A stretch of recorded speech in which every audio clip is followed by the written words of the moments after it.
Welcome back, everybody, to another episode of the Leadership Boy Podcast. I'm Enrique Vince, my co-host, and today we're celebrating the Marine Corps birthday, Semper Fi, and we have a special guest. So I'm gonna let Vince introduce.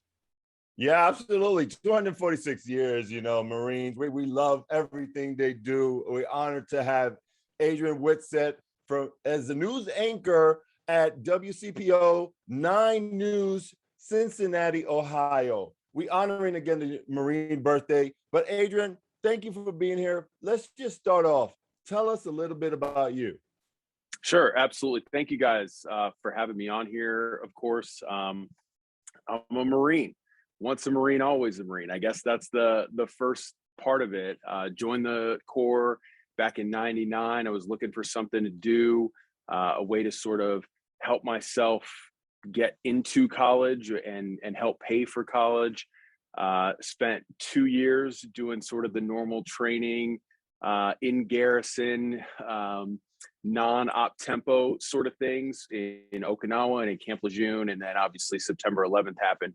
And my final 2 years were of a much different sort of training atmosphere, and spent the last 4 months or so of my time in the Corps in Iraq, mostly in southern Iraq, but going through Baghdad and up to Tikrit and all the other things that come with the beginning part. So then I got out of the Corps in 2003, went to go get a journalism degree based on some experiences that I had while I was in the Marine Corps. Thought I could use some of the skills that I had pre-Marine Corps in doing that it would lend itself very well to possibly being on television. And 5 years later, after graduating with a degree in that and philosophy, I found myself as a reporter in Omaha, Nebraska, and I've been doing the reporting or anchoring thing on TV ever since. So that was 2008. We're now in 2021. That's me in a nutshell. And Adrian, I love it because I've been able to. We're blessed. We actually witnessed you here in Orlando and your anchor days here, and we appreciate your service and all that you bring to this new venture in your life, which has been a little bit, but it's new compared to the Corps, but the Corps has undoubtedly changed since you've been in. So what kind of changes have you seen that are different from when you were in?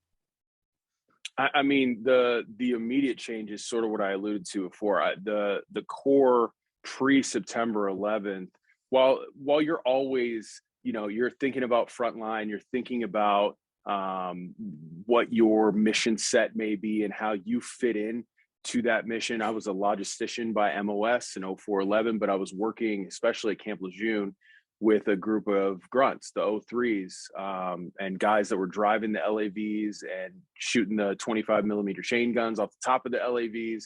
And I'm trying to requisition parts and make sure that we had enough ammo and things like that. But you are part of the machine that needs to keep rolling and keep moving forward. And in the Marine Corps very early on, not only where you fit in, but also sort of back selling that in a way, because you're taught in boot camp very early that every Marine is a rifleman and that every Marine is a leader. It doesn't matter if you are a PFC or a private, or if you're the general.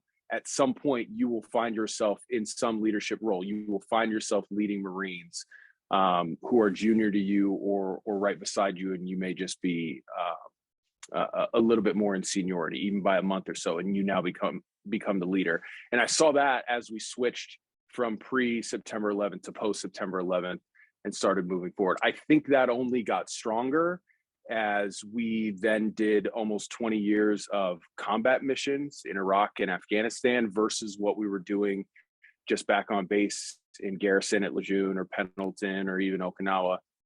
And some of the other forward operating bases. So I think it moved forward.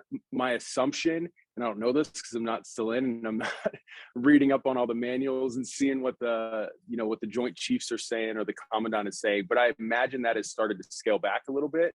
And they are, while still very forward thinking in the way that they produce Marines and in the way that you still go with the honor, courage, and commitment, and the ethos and the value of the Corps. There's less of a focus on, hey, you're going to come out of boot camp or you're going to come out of your MOS school and you're immediately going to go to combat. It's where do you now fit in when we're not going overseas, and how do we keep the readiness up for the possibility of going over when there's not an actual war to fight at that moment. Absolutely. Changes and strategies are key for the Marines present and for the future. So I'm curious, 246 years, happy birthday.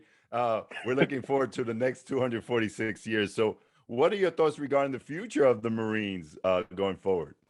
I'm actually excited. Just this week, as we're talking, I know this will be a couple days out, but just this week they put out a memorandum. The Commandant of the Marine Corps put out their vision for looking at the next 9 years or so to 2030. They're looking at readiness, and they have, I think, rightly decided that they needed to find a different way to keep Marines. They need to find they basically churned and burned us, right? We're the smallest force. The Marine Corps is the smallest of the armed forces. And there's a significance in there with the few and the proud. But the way they did it, they recruited to say, hey, you can do this 4 years or possibly 8 years, in active reserve, or you can do 4 years of reserve after your active duty and be on standby. But then you're pretty much done. Your commitment is over. And so they were looking for young guys, young gals, the fittest you could be. They ran us, everything. The training was really hard and it was constant, and that can take a toll.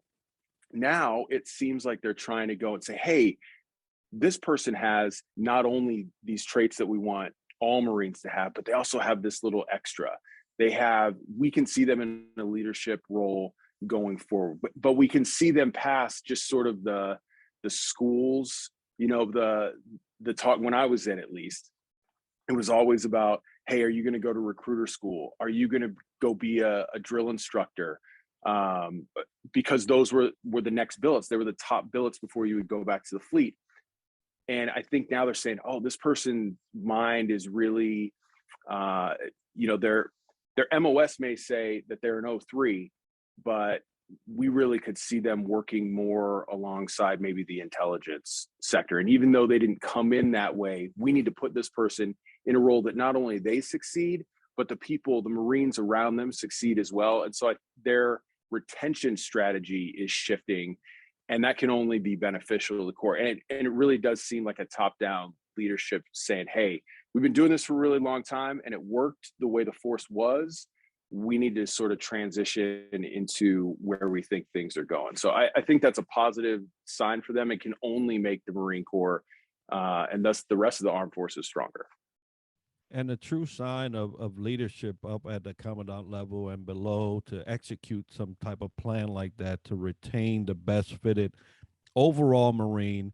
And I applaud that as well. And I know that when you came in, it didn't start in war, but then you ended in war, and you learned some pearls of wisdom that have helped you along the way, even in Anchor, right? As a human out in the community, what one of those would you share with us that you have learned? I mean, honestly, I think the biggest thing, the biggest piece of advice, the biggest strength that I learned in the Marine Corps is that, for lack of a better word, you need to know when to step up. You are trained to a T. You're sort of ready at the drop of a dime to go and run and do whatever. But you need to be ready not only to do your job, but also to step in and step up. And so if you are seeing things, I'm speaking specifically about the military here, if you see that things are failing, things aren't going the way they need to at that moment, and you can step up and try and fill the void, literally, you can do that. You are empowered to do that. And that's, I feel the same way in everything I've ever done in this job, because it's it's always a group. It's never about the individual. It's about trying to maintain the highest level for the team. And if you see some sort of failing, you just need to step up. It doesn't matter what the situation was. It doesn't matter if the failure was on you, if it was on somebody else. You just need to get it done. And so I think that would be the biggest one. My second one, and going on top of that, would be just listening. As a leader, you need to listen to the people who you are leading. You also need to sort of listen to the people who are above you, and you need to figure out how that all fits together, and keeps consistent with the values that you have, and what you're striving for. Oh, absolutely. We had a great guest say, you know, don't be always on transmit mode. You know, listening in is always the better key. So great pearls of wisdom. And it seems like it's been ingrained, you know, in every Marine to be, you know, group think and be a leader. So that's great leadership skills, great leadership values. I love all of that. So the up and coming Marines, what leadership tips or advice would you give them? I mean, I would stay with that. I would say you need to know where it is different in the military, as you well know. There is sort of you can shed your opinions, you can shed even your thoughts necessarily about specific things as they're happening, and maybe go back and think, oh, what did I really feel about what just happened? But your initial reaction to these things is, oh, I was told that I need to go do this, and this is what the mission set is, and this is how we need to get it done, and you just go do it. So I think that the incoming Marines, the young Marines, the value is knowing what you're there for, figuring out what the mission is and how it fits in with you. And my assumption is that 99.9% of the people who are joining the Marines anyway are thinking to themselves, I know that I want to be part of something greater. I want to serve. I want to be part of whatever this mission is. And so that part's really easy. It's about finding what you get out of it. Like for me, I remember specifically when the recruiter came to my house, and, you know, they put up all they had the intangibles and the tangibles. They're like, we can give you money for school. We can give you this. And then on the other side, it was like, you can also find a brotherhood, and you can find discipline, and you can find your strength and your value, and all those things in that column. That's what I needed. And that's not necessarily for everyone, because the military is great in helping you to get to college or whatever your future endeavors are. But for me, that was it. So I think it's just knowing why you're there, what you want of it, and using that to your advantage within the group setting to get the mission done. Absolutely. And absolutely great advice for somebody coming in. And I always get the question, hey, what should I prepare for? And you just stated it well. So I'm just going to send them back to this episode and let them hear from you. Adrian, thank you so much for being with us. And great information you shared there. I'm certain that some people are listening to you and say, man, I would love to take some time, maybe get to know or just ask some questions. If anyone wanted to reach you, what would be the best way to do that? You can reach me. The best way is Adrian.Whitsett. It's WHITSETT at WCPO.com. You can find me on LinkedIn and Twitter. I'm on all the socials and all that kind of stuff. But yeah, that's the easiest. And don't be afraid to reach out. You heard it first, folks. Don't be afraid to reach out. We are honored to have you today. You know, 246 years of the Marines serving the few, the proud.